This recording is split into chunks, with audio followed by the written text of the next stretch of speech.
Basira dengan NIM 1901060034 semester 5 mahasiswa Pendidikan Kimia Universitas Nusa Cendana Kupang. Pada kesempatan kali ini saya akan menjelaskan materi tentang gugus fungsi. Namun pada saat ini kita akan berfokus pada materi tentang keton. Apa saja yang akan kita bahas pada kesempatan kali ini? Di sini saya akan membahas tentang pengertian keton. Yang kedua adalah rumus umum daripada keton. Yang ketiga adalah tata nama keton. Yang keempat adalah manfaat dan penerapan keton ini dalam kehidupan kita sehari-hari. Yang kelima adalah reaksi-reaksi keton. Di sini akan saya jelaskan pertama yaitu tentang pengertian keton. Keton ini disebut dengan juga keton atau alkanon. Sedangkan nama keton ini adalah dari nama trivialnya, sedangkan nama alkanon ini adalah dari nama IDPAC-nya.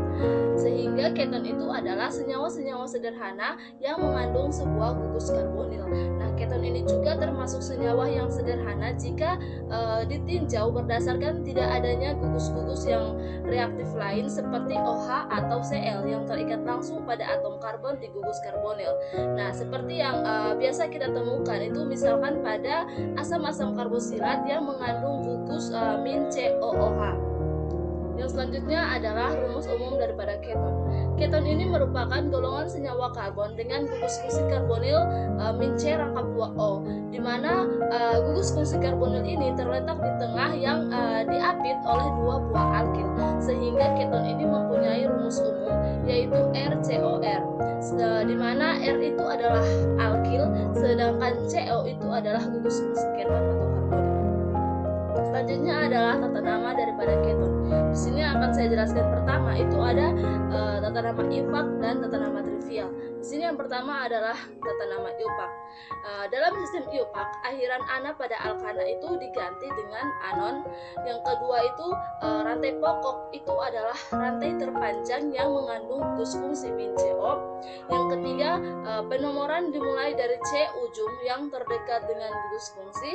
Yang keempat, pemberian nama dimulai dengan nama cabang-cabang yang disusun menurut abjad, kemudian nama rantai pokok. Contohnya bisa kita lihat pada struktur di bawah ini, di mana pada struktur ini itu strukturnya itu bernama 2 pentanon. Strukturnya itu menjadi nama 2 pentanon itu dikarenakan karbon karbonilnya itu berada pada karbon kedua di sini, sehingga namanya itu menjadi 2 pentanon. Kita lihat juga pada contoh struktur yang kedua. Pada struktur yang kedua ini dia mempunyai karbon karbonilnya itu berada di karbon kedua dan berada di karbon keempat di sini. Ini karbon kedua, ini karbon keempat, sehingga namanya itu menjadi 2,4 pentanon. Selanjutnya adalah tata nama trivial. Keton sederhana ini biasa juga disebut dengan nama trivialnya atau dengan gugus fungsionalnya. Nah, nama trivialnya daripada keton ini biasanya diberi nama dengan menambahkan kata keton setelah nama-nama gugus fungsi atau gugus alkil dan aril yang melekat pada gugus fungsi karbonil. Nah, di sini kita lihat itu pada contoh yang pertama. Di sini kita lihat pada struktur ini dia pada nama IUPAC itu sebenarnya itu adalah propanon, tetapi pada nama trivialnya itu dia menjadi dimetil keton atau aseton. Nah, dia dikatakan sebagai dimetil keton atau aseton ini dikarenakan ada dua gugus metil yang berikatan dengan satu gugus keton. Nah, di sini dua gugus metilnya itu adalah CH3CH3 ini dan ini yang berikatan dengan gugus ketonnya itu adalah ini C rangkap 2O yang ini, sehingga dia itu diberi nama dimetil keton atau aseton. Kita lihat pada struktur yang kedua. Nah, di sini struktur yang kedua ini nama IUPAC-nya itu adalah butanon, tetapi pada nama trivialnya itu menjadi etil metil keton. Nah, dikarenakan ada gugus metil atau etil yang berikatan dengan gugus keton. Nah, di sini gugus metilnya itu yang ini CH3, sedangkan yang CH2 CH3 ini adalah gugus etil dan C rangkap 2O ini adalah keton, sehingga dia diberi nama etil metil keton. Kita masuk pada yang selanjutnya adalah manfaat dan penggunaan daripada keton. Nah, di sini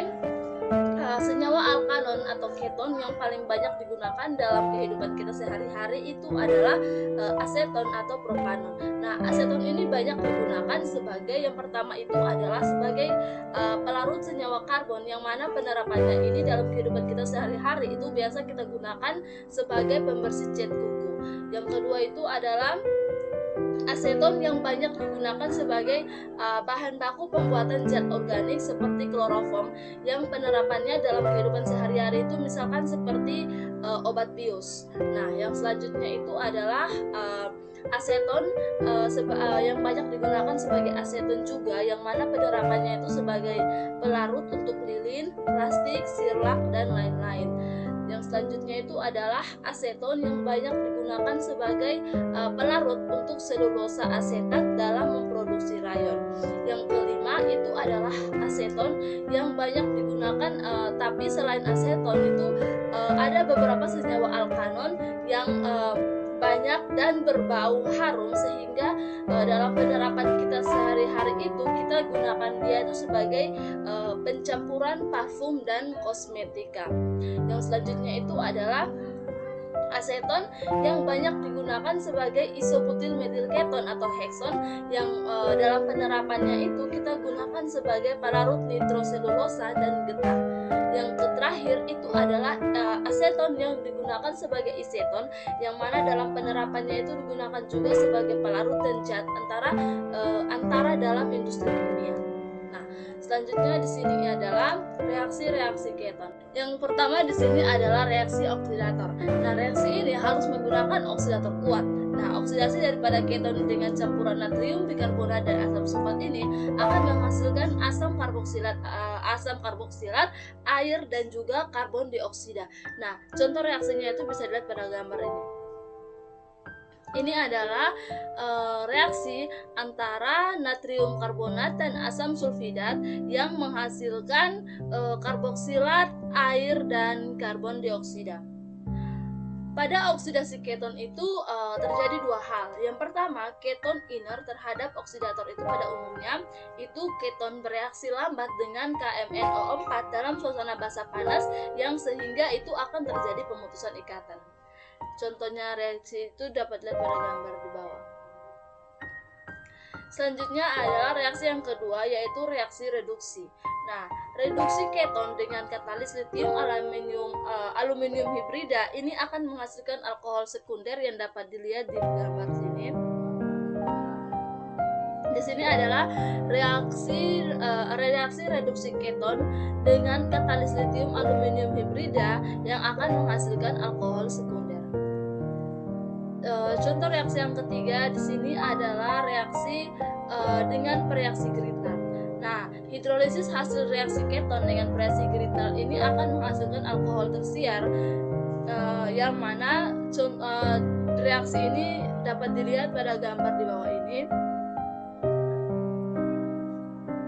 Yang keempat ini adalah kondensasi aldol, di mana dalam suasana basah keton dapat mengalami kondensasi dengan katalis yang 2 klorida. Sekian dan terima kasih teman-teman. Itu adalah hasil penjelasan saya mengenai materi gugus fungsi keton. Kurang dan lebihnya saya mohon maaf. Sampai jumpa.